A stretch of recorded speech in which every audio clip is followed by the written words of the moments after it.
Assalamualaikum warahmatullahi wabarakatuh.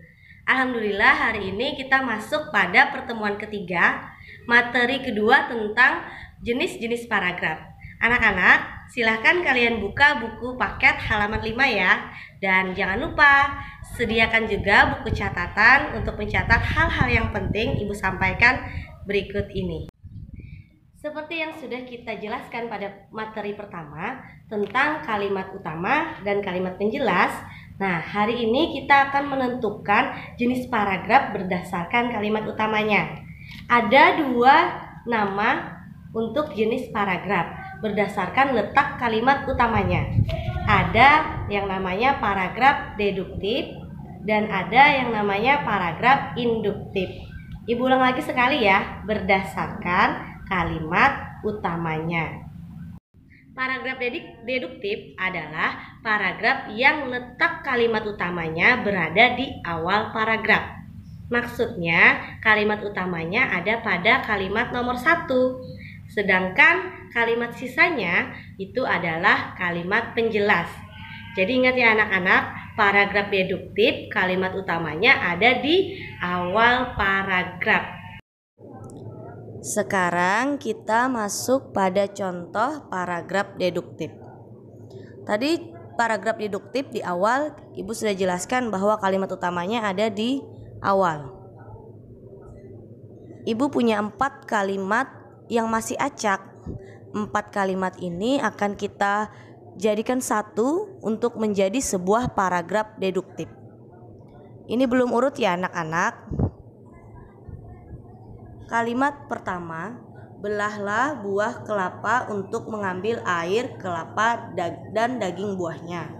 Kalimat kedua, aduk rata dan jangan lupa tambahkan es batu. Kalimat ketiga, cara membuat es kelapa dengan sirup cukup mudah. Dan kalimat keempat, tambahkan gula dan sirup secukupnya. Menurut kalian, paragraf ini nanti akan bercerita tentang apa? Kalimat atau kata yang sering muncul adalah tentang es kelapa. Jadi di antara 4 ini kita cari dulu, apa sih kalimat utamanya? Belahlah buah kelapa, aduk rata, cara membuat es kelapa, atau tambahkan gula. Ada yang bisa menebak? Kalimat yang harus kita jadikan kalimat utama di awal itu apa? Oke, Ibu permudah. Di sini merupakan contoh paragraf petunjuk. Petunjuk tentang melakukan sesuatu. Kita sudah belajar di kelas 4. Nah, jadi kalimat pertamanya adalah kalimat nomor 3. Cara membuat es kelapa dengan sirup cukup mudah. Itu kalimat pertama yang akan dijadikan kalimat utama. Lalu kalimat keduanya apa? Waktu kita ingin membuat es kelapa, kita haruslah ambil buahnya dulu ya. Diapakan buahnya? Ya, kalimat nomor 1. Belahlah buah kelapa untuk mengambil air kelapa dan daging buahnya. Lalu kita cari lagi kalimat selanjutnya, nomor 2 apa nomor 4? Kalau sudah membelah buahnya dan dapat daging buahnya, maka kita harus menambahkan sesuatu untuk manisnya keluar pada es kelapa. Maka kalimat nomor 4, tambahkan gula dan sirup secukupnya. Semuanya sudah ditambahkan, baru yang terakhir adalah aduk rata dan jangan lupa tambahkan es batu. Maka paragraf ini akan menjadi satu jika kalimat utamanya nomor 3 dulu, kalimat nomor 1 kemudian, kalimat nomor 4 selanjutnya, dan yang terakhir kalimat nomor 2. Kita masuk pada contoh kedua di paragraf deduktif. Masih seperti tadi, ada 4 kalimat acak di sini, kita harus pilih kalimat utamanya terlebih dahulu. Yang pertama, 1, tingkahnya membuat orang banyak tertawa. Kedua, semakin lucu jika hewan tersebut tidur lelap di sofa. Kucing adalah hewan yang sangat lucu. 4, terkadang kucing menari-nari ketika mengajak untuk bermain. Nah, dari 4 kalimat ini sudah bisa kita pastikan cerita ini tentang hewan yang bernama kucing. Dari 4 kalimat tersebut, ada yang memuat tentang ciri dari paragraf deduktif, yaitu kata pengertian. Ada pada nomor 3. Maka nomor 3 bisa kita simpulkan bahwa itu kalimat utama yang harus kita tulis pada kalimat pertama di paragraf ini. Berarti yang pertama, kucing adalah hewan yang sangat lucu. Dari kata sangat lucu berarti kita menarik perhatian kepada si kucing. Tingkahnya atau akan semakin lucu atau terkadang kucing. Maka selanjutnya kata kuncinya adalah yang lucu itu tingkahnya. Maka kita lanjut pada kalimat pertama. Tingkahnya membuat banyak orang tertawa. Nah, jadi habis kalimat nomor 3, kita sambung kalimat nomor 1. Selanjutnya pilihannya cuma nomor 2 atau 4. Akan semakin lucu atau terkadang kucing menari-nari. Tadi kan kalimat 1 tentang tingkahnya. Tingkahnya itu yang mana? Yang lucu itu. Tingkahnya yang lucu adalah kalimat nomor 4. Terkadang kucing menari-nari ketika mengajak untuk bermain. Dan kalimat terakhir, akan semakin lucu jika hewan tersebut tidur lelap di sofa. Kata akan semakin lucu itu mengakhiri kalimat pada paragraf tersebut.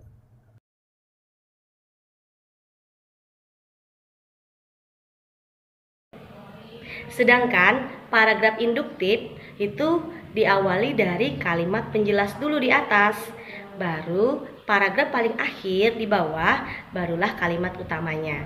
Kita sudah belajar ya tentang ciri-ciri bagaimana contoh kalimat utama yang berada di akhir paragraf.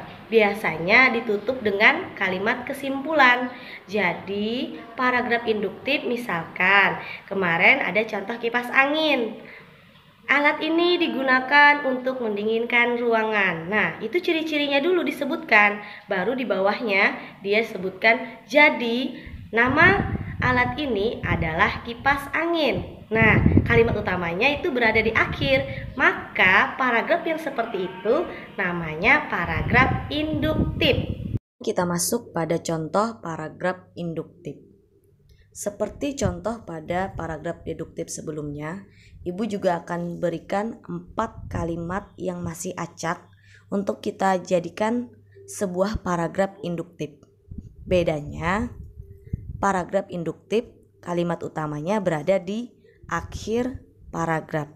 Jika ada 4 kalimat, maka kalimat utamanya kita siapkan pada nomor urut ke-4.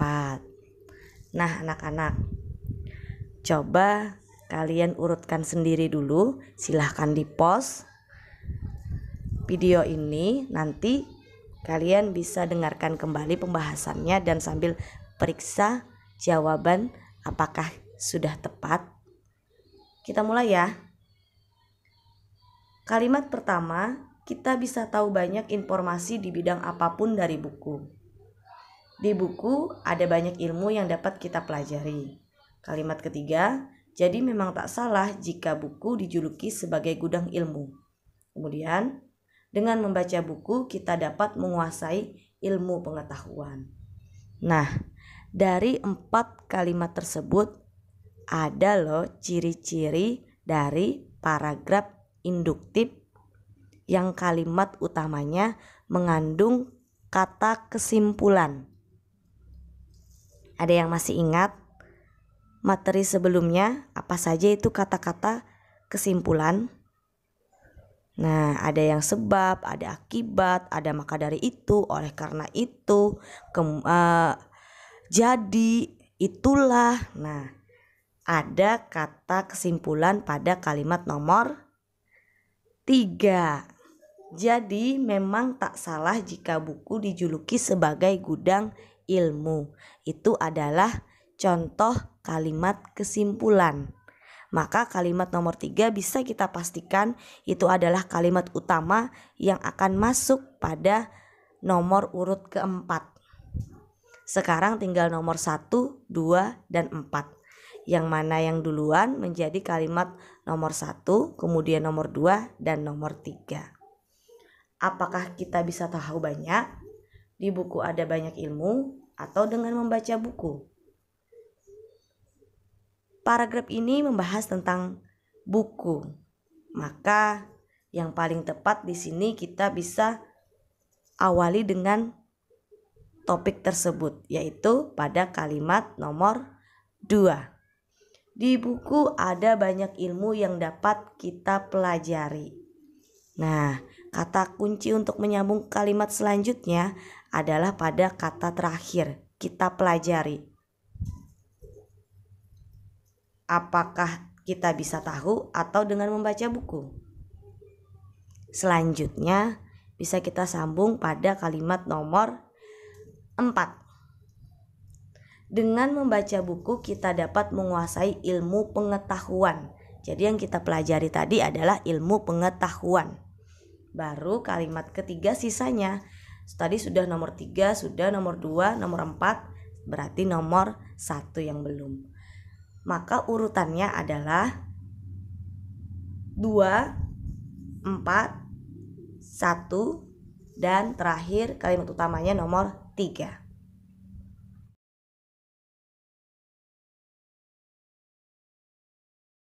Selanjutnya contoh paragraf induktif yang kedua. Ibu punya 3 kalimat yang masih acak yang akan kita jadikan satu menjadi paragraf induktif. Ada 3 kalimat, maka 2 kalimat di awal adalah kalimat penjelas dan 1 kalimat terakhir kita jadikan kalimat utama. Yang mana kalimat utama pada paragraf ini? Karena paragraf induktif berada di akhir kalimat utamanya, maka katanya harus mengandung makna kesimpulan. Coba kalian lihat awal kata dari 3 kalimat itu. Kalimat pertama, jika hal ini dilakukan. Kalimat kedua, belajar sampai tengah malam. Dan kalimat ketiga, maka dari itu persiapkan. Nah, kira-kira yang mana ya yang termasuk kata kesimpulan? Jika, belajar, atau maka? Oke, kita jawab bersama ya. Yang mengandung kata kesimpulan adalah kalimat nomor 3. Berarti kalimat nomor 3 akan berada di nomor urut kalimat paling terakhir. Tinggal kita lihat kalimat nomor 1 yang duluan apa kalimat nomor 2 sesuai tulisan urutan di situ atau berbeda. Ada kalimat nomor 1, jika hal ini dilakukan karena ujian yang terjadi kita akan merasa ngantuk saat ujian. Atau yang kedua, belajar sampai tengah malam bahkan tidak tidur bukanlah hal yang baik. Yang mana yang mengandung sebab dulu? Kalimat 2 apa kalimat 1? Yang termasuk kalimat penjelas pertama adalah kalimat nomor 2. Coba kita susun. Belajar sampai tengah malam bahkan tidak tidur bukanlah hal yang baik. Jika hal ini dilakukan karena ujian yang terjadi kita akan merasa ngantuk saat ujian. Maka dari itu persiapkan diri dan mulailah belajar dari jauh-jauh hari sebelum waktu ujian datang.